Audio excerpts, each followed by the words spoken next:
मोदी शुक्रवार से मिशन दिल्ली का आगाज कर रहे हैं। दिल्ली के अशोक विहार के रामलीला मैदान में विकास सौगात देने के साथ साथ पीएम मोदी एक बड़ी जनसभा को भी संबोधित करेंगे।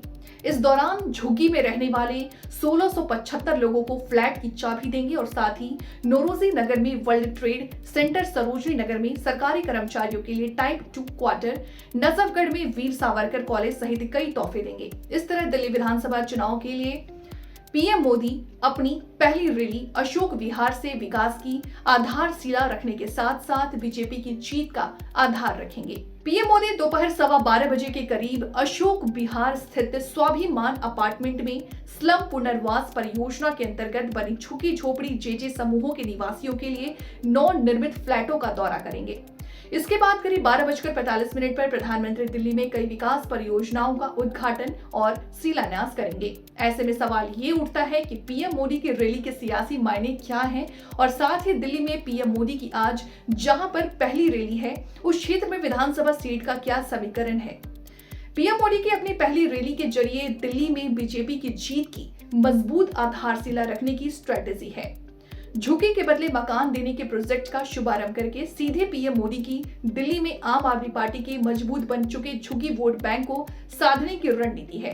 केंद्र सरकार ने इससे पहले एमसीडी चुनाव के दौरान राजेंद्र नगर के कठपुतली कॉलोनी और कालका जी के गोविंदपुरी में भी जहां झुग्गी वही मकान योजना के तहत झुग्गी वालों को मकान उपलब्ध किए थे। दिल्ली विधानसभा चुनाव से पहले एक बार फिर बीजेपी की झुग्गी में रह रहे लोगों के विश्वास को जीतने की रणनीति है। उत्तर पश्चिमी दिल्ली में अशोक विहार के आसपास में कई इलाके ऐसे हैं जहां पर झुग्गियों में रहने वालों की आबादी काफी ज्यादा है। अशोक विहार का इलाका वजीरपुर विधानसभा क्षेत्र के तहत और चांदनी चौक लोकसभा क्षेत्र में आता है। चांदनी चौक बीजेपी का गढ़ रहा है, लेकिन पिछले 2 विधानसभा चुनाव में आम आदमी पार्टी ने इस लोकसभा में बीजेपी को धूल चटाई। ऐसे में बीजेपी ने पीएम मोदी की पहली रैली इसी इलाके में रखी थी ताकि आम आदमी पार्टी को इस बार चुनौती दी जा सके।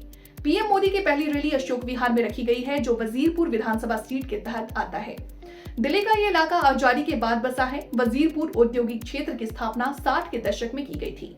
Netaji Subhash place metro station के करीब स्थित वजीरपुर एक प्रमुख वाणिज्यिक और औद्योगिक केंद्र है जो स्टील फैक्ट्रियों के लिए मशहूर है। वजीरपुर अपने औद्योगिक संपदा और विनिर्माण इकाइयों के लिए प्रसिद्ध है जो दिल्ली की अर्थव्यवस्था में अहम भूमिका निभाते हैं।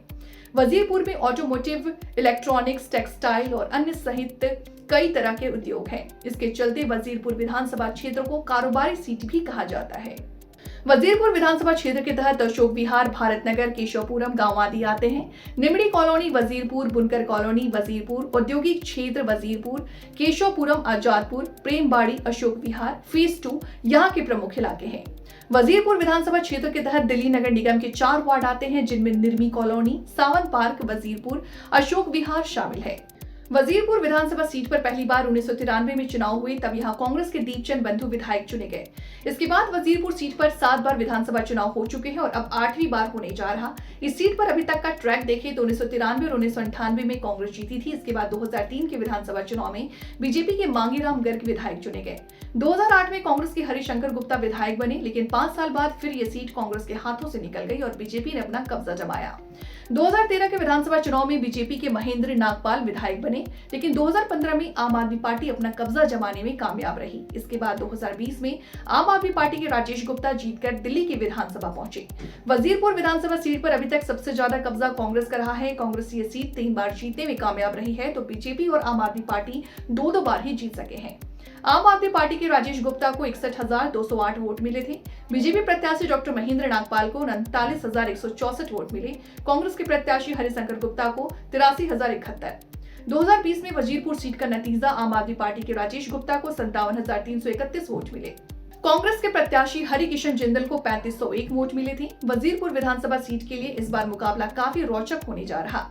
कांग्रेस ने अपनी तेज तर्रार प्रवक्ता रागिनी नायक को वजीरपुर सीट से प्रत्याशी बनाया है, तो आम आदमी पार्टी ने अपने 2 बार के विधायक राजेश गुप्ता पर ही भरोसा जताया है। बीजेपी ने अभी तक वजीरपुर विधानसभा सीट पर अपना उम्मीदवार घोषित नहीं किया है, लेकिन जिस तरह से पीएम मोदी ने अपनी पहली रैली के लिए वजीरपुर के अशोक विहार को चुना, उसके सियासी मायने को समझा जा सकता है। वजीरपुर विधानसभा सीट पर बीजेपी हर हाल में कमल खिलाने की कवायद करेगी, जिसके लिए सियासी ताना बाना बुना जाने लगा है। इस कारोबारी सीट पर चुनाव में ज्यादा नकदी का इस्तेमाल होने की आशंका होती है। इस बार बीजेपी, कांग्रेस और आम आदमी पार्टी के लिए इस सीट के अलग ही मायने हैं। वजीरपुर विधानसभा सीट भले ही औद्योगिक क्षेत्र के रूप में जानी जाती हो, लेकिन यहाँ जातीय समीकरण ही जीत की भूमिका तय करते हैं। पिछड़ा और अति पिछड़ा वर्ग की वसूल बहुत सीट मानी जाती है, लेकिन पंजाबी और वैश्य समाज का दबदबा है।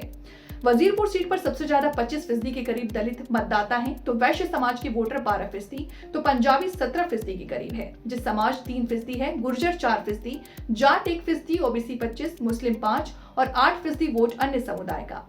वजीरपुर सीट पर अभी तक वैश्य समाज का ही दबदबा ज्यादा रहा है, लेकिन बदले हुए सियासी माहौल में गुर्जर और पंजाबी वोटर भी अहम रोल में हैं।